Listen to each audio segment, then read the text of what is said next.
Pemirsa, perkembangan teknologi dan digitalisasi dinilai mampu mempengaruhi peningkatan literasi di Sumatera Selatan yang saat ini berada di peringkat ketiga secara nasional di angka 60,86%. Di tengah perkembangan teknologi dan digitalisasi dinilai dapat mendukung peningkatan literasi di Sumatera Selatan. Berdasarkan data Dinas Perpustakaan Provinsi Sumatera Selatan, tingkat kegemaran membaca di Sumsel berada di angka 60,86% atau berada di peringkat ketiga nasional di tahun 2025.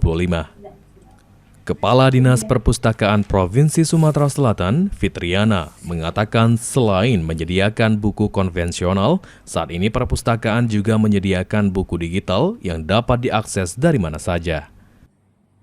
Tahunnya kita meningkatkan penambahan buku ya tentunya, baik itu buku konvensional maupun buku-buku digital. Dan ini tentunya sangat mempengaruhi minat baca di Sumatera Selatan melalui ketersediaan bahan bacaan yang setiap tahunnya kita terus bertambah. Sementara untuk indeks pembangunan literasi masyarakat di Sumatera Selatan berada di peringkat ke-12 secara nasional. Eki Saputra, PAL TV.